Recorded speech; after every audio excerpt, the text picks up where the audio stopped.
안녕하십니까. 반도체 소식을 전하는 고독 달팽이 김석준 소장입니다. 제가 어제는 평택 캠퍼스 P4의 페이지 2, 페이지 4에 대한 소식을 좀 많이 드렸었는데 그 이후에 또 현장으로부터 멀리 미국에서부터 또 이렇게 소식이 많이 들어왔습니다. 그걸 간략하게 말씀드리고 오늘 얘기를 들어가겠습니다. 평택 캠퍼스 P4는 페이지 2, 페이지 4가 이제 동측이죠. 동측 1층, 2층이 남아있는데, 거기에 대한 아마 마감 공사, 내부 공사가, 아마, 지금 안전교육은 9월이라는 이런 정보도 나오고, 7, 8월 정도에는 또 들어가지 않겠느냐는 얘기도 나오는데, 삼성전자가 워낙에 일정에 대해서, 이렇게 특정을 해서 이렇게 발표하는 것들이 자꾸 없기 때문에 이렇게 약간의 혼란이 있을 수는 있습니다. 그러나, 확실한 것은, 조만간, 그러니까 작업 지시서가 내려오면 2, 3개월 안에 본격적으로 공사를 한다. 그렇게 되면 잠깐 기간 동안 6월 말 7월 정도에는 기술인들이 좀 빠져나갈 가능성도 없지 않아 있습니다. 하여튼 거기에 대해서는 제가 또 정보가 나오는 대로 또 한번 알려드리도록 하겠습니다. 오늘은 삼성전자가 AMD라든가 브로드컴이라든가 이렇게 빅테크 기업들하고 손을 잡았어요. HBM의 콜을 통과를 하고 공식 납품도 확인이 됐습니다. 그러나 대형 고객사 확보 없이는 수익성은 없다는 사실입니다.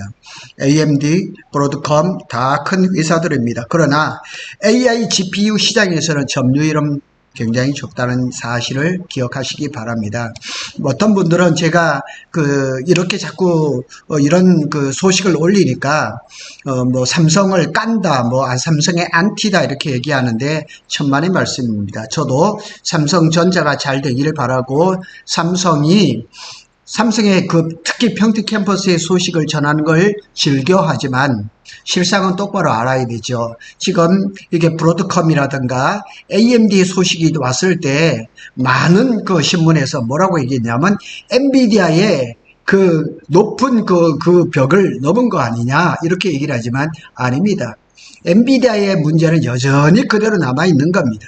그리고 이제 브로드컴이라든가 AMD의 그쪽의 퀄이라든가 프로토타입의 퀄 이런 것들을 통과했는데 제가 드리는 말씀은 이거는 팩트라는 사실이죠. 그걸 좀 한번 오늘 살펴보겠습니다. 삼성전자가 이제 HBM 시장을 대응을 하려면 크게 세 가지. 그래서 엔비디아의 퀄 통과가 가장 우선적입니다. 엔비디아를 떠나서 HBM을 얘기를 할 수가 없는 겁니다. 그래서 기술 완성도라든가 수율이라든가 발열 등 엔비디아가 요구하는 조건 다 통과를 해야 됩니다. 그래야지만 브로드컴이라든가 AMD라든가 더 큰 빅테크 기업들의 수주를 받을 수가 있다는 얘기죠. 안정적인 양산 및 공급망 신뢰를 구축을 해야 돼요. 그래서 고객의 신뢰를 확보를 하려면 수율이 안정화되고 납기 준수라든가 이런 것들이 있어야지만 이렇게 AMD, 브로드컴 여기만 있는 게 아니에요. 테슬라, 구글, 마이크로소프트 쫙 다 있습니다. 이런 것들의 품질 경쟁력 유지가 상당히 중요하다는 거죠. 또 이제 패키징이 있죠. HBM4에서 2.5D, 3D 패키징 이런 것들도 경쟁력을 확보해야 되는 굉장히 큰 과제들이 남아 있는 겁니다. 제가 가끔씩 말씀드리고 있지만은 이 지구상에 있는 이 반도체 회사 중에서 D램을 만들고 패키징을 하고 파운드리까지 하는 수직 계열이 되어 있는 회사는 삼성전자가 유일합니다. 그런데 뭐가 좀 부족해요? 기술력이 2%가 아니라 한 5% 정도 부족해요. 그 부분을 빨리 이렇게 뛰어넘어야 된다는 거죠. 자, 우리가 잘 아는 대로 핵심 요약을 해보면 삼성전자가 브로드컴에 HBM3 8단 공급이 확정 그렇게 얘기를 할 수 있어요. 왜냐하면 프로토타입 시험 제품에 대해서 퀄 통과를 했어요. AMD는 이미 작년부터 8단, 12단 HBM3 HBM3도 납품을 했어요. 그런데 이게 공식적으로 이제 확인이 됐죠. 근데 하반기 전략회의, 지금 삼성전자가 6월 19일까지 글로벌 전략회의를 했습니다. 그러니까 어제 19일 날 마지막으로 이제 DS 부분에 글로벌 전략 회의를 했는데 HBM4라든가 6세대 원C D램 2나노 파운드리 엑시노스 2600 이게 지금 삼성전자 앞에 있는 가장 큰 문제들이에요. 그리고 여기에서 좋은 성적만 나오면 좋은 그렇게 모멘텀만 이렇게 할 수만 있다 그러면 삼성전자는 날개를 달 수가 있는 거죠. 그래서 삼성전자의 HBM3E 공급 현황을 보면 브로드컴의 이제 그 프로토타입이긴 하지만 콜 테스트를 통과를 했어요. 그 유의미한 성과가 나온 거죠. 지난 3월 달에 테스트 이후에 이렇게 됐고, 브로드컴은 세계 3위의 팹리스입니다. 1등이 엔비디아죠. 그래서 구글이라든가 메타, 대양 클라우드 고객사를 확보를 하고 있어요. 그래서 브로드컴은 에이직 주문형 반도체의 아주 큰 회사입니다. 그러나 이 점유율은 아직까지는 보잘것없다는 거죠. HBM3 8단 공급 확정은 삼성의 경쟁력 회복의 신호탄이 될 수도 있죠. 자, 여기 그래픽을 하나 보겠습니다. 이거는 이제 자료는 트렌드포스에서 나왔지만 서울경제신문에서 올라온 거거든요. 이게 작년에 이제 이게 HBM 점유율인데 의미 없습니다. 이거 보지 마세요. 왜냐하면 올해 1분기가 이게 70%가 넘었거든요. 삼성전자 확 떨어졌죠. 그리고 이 마이크론이 이렇게 돼서 적은 것 같으죠. 훨씬 많습니다. 그런 것들도 한번 참고해 보시고, 이제 반도체 설계, 이제 팹리스를 얘기를 하는 거죠. 1등이 엔비디아, 2등이 퀄컴, 3등이 브로드컴, AMD, 미디어텍 이렇게 가는 거죠. 그래서 이런 것들도 워낙에 자주 바뀌니까 이제 요 정도만 보시고요. AMD의 이제 수주 상황을 보면 6월 12일 날 이제 AI 행사에서 삼성의 HBM3 12단 채택이 됐다는 걸 공식 발표를 하고 거기에 마이크론도 언급이 됐다는 사실을 제가 전해드렸습니다. 그래서 AMD에는 MI350이라든가 355X라든가 그 다음에 MI400, 450 이건 내년 제품이죠. 삼성의 HBM3 12단 공급의 성공은 SK 하이닉스의 독주 체제에 균열을 줄 것이다. 거창하게 얘기했지만 아직까지는 멀었습니다. 왜냐하면 이게 엔비디아에 아직까지 콜을 통과를 하지 못했기 때문에 그래요. 삼성전자의 HBM3 8단 12단 HBM4도 마찬가지예요. 엔비디아의 콜을 통과를 하지 않으면 사실은 한쪽이 날개가 꺾인 거예요. 큰 힘을 발휘를 못합니다. 그래서 필수적인 것은 엔비디아의 콜 테스트입니다. 그래서 엔비디아의 공급망 진입이 최대 관문이라는 사실이죠. 세미 아날라시스라는 이제 그 반도체 분석 전문 업체에서 얘기하기를 1분기 AI 반도체 점유율은 엔비디아가 87.7, AMD가 3.8이라니까요. 그러니까 AMD라든가 브로드컴이라든가 이 엔비디아를 제외한 여러 그 빅테크 업체를 다 합쳐봐야 불과 13, 12% 이 정도밖에 안 되는 거예요. 그러니까 지금 조금 뒤에 말씀을 드리겠지만은 가장 빅테크 기업, 가장 큰 손, 우리가 말하는 큰 손을 잡지 않고는, 그래서 엔비디아의 인정 확보가 삼성의 HBM 사업의 성패를 좌우하는 핵심이라는 사실인 거죠. 그래서 목요일까지 글로벌 전략 회의가 있는데 제가 앞에서 봤던 것처럼 D램의 HBM 관련해서는 이게 차세대 HBM 이런 것들, 그 다음에 원시 D램하고 400단 낸드 이것도 빨리 발표해야 돼요. 2나노 SF2 이것도 마찬가지고, 엑시노스 2600은 원시 D램하고 지금 연관이 돼 있거든요. 그래서 내년 출시 예정인 갤럭시 S26에 원시 D램 LPDDR5X가 들어갈 수 있는지 이것이 관건이라는 사실입니다. 그래서 삼성전자는 브로드컴이라든가 AMD 수주로 해서 HBM 경쟁력 회복의 조짐을 보여요. SK 하이닉스의 독점 구조를 깰 그런 모멘텀을 준비한 것은 사실이에요. 그러나 여전히 엔비디아의 진입 여부가 실질적인 시장 판도 전환의 핵심이란 사실. 그래서 HBM을 우리가 또 한번 살펴보면 HBM이라는 것은 이 생산이 고비용 구조예요. 그만큼 마진이 높은 거예요. 제가 또 글을 준비하고 있는데 SK 하이닉스가 2분기에 대략 영업이익이 16조 원. 삼성 몇 조인지 아세요? 삼성 반도체는 3조 원이에요. 그리고 SK 하이닉스가 지금 반도체에서 2분기에 영업이익 54%를 예상이 되고 있어요.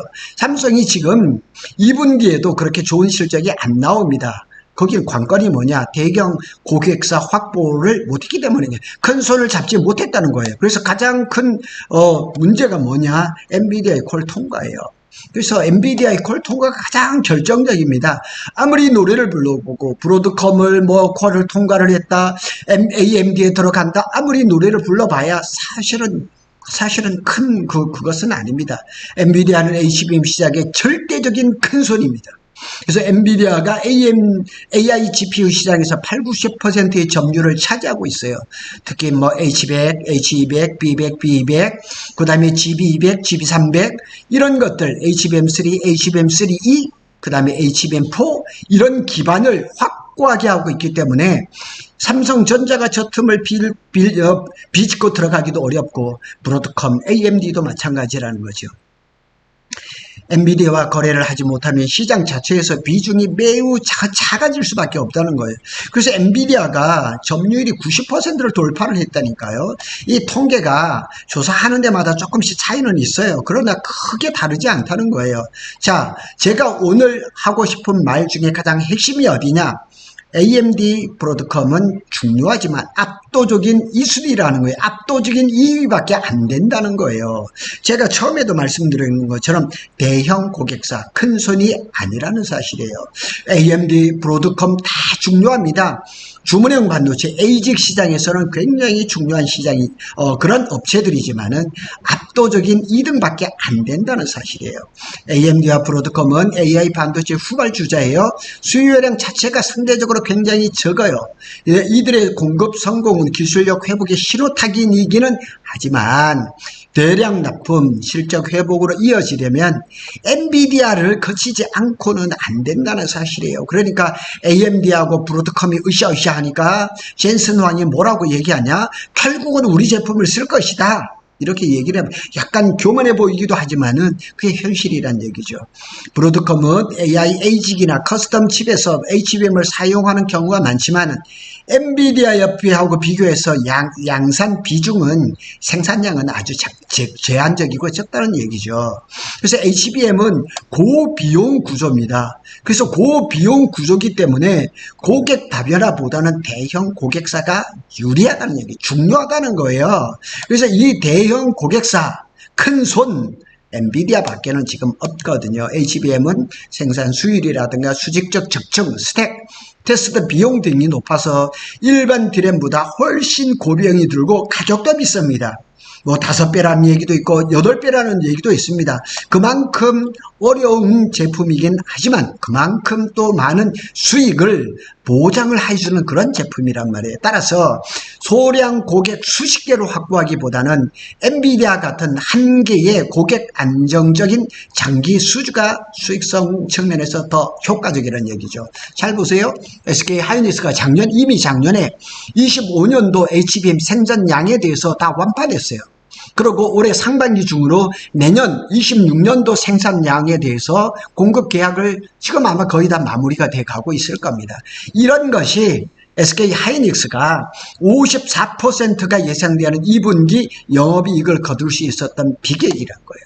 그래서 삼성전자의 현 위치는 기술력은 회복세에 있지만 시장력은 아직 미완성이다. 그래서 결론적으로 삼성전자가 HBM에서 경쟁력을 완전히 회복했다고 할 수는 없습니다.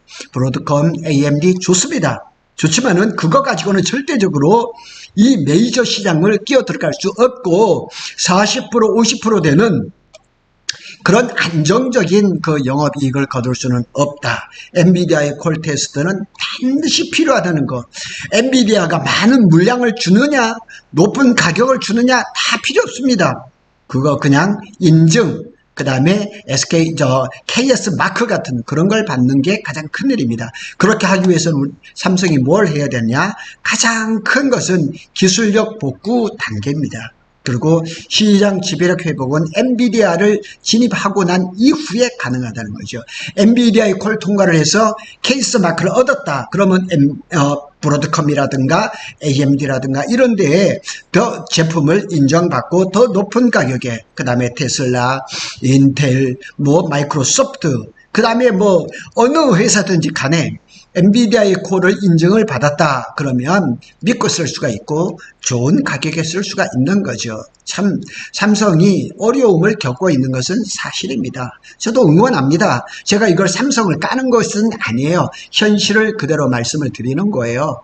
우리 여기 이제 평택 캠퍼스도 이제 좀 조금씩 살아나려고 하는 조짐이 보이는데 삼성전자가 2년 3년을 내다본다 그러면 평택 캠퍼스 P4 마무리를 빨리 해야 되고 P5를 빨리 속도감 있게 건설을 나서야 된다는 그 당면한 사실을 말씀을 드리는 겁니다. 구독, 좋아요는 저에게 큰 힘이 됩니다. 구독 달팽이는 반도체 소식을 빠르게 전해드리겠습니다. 감사합니다.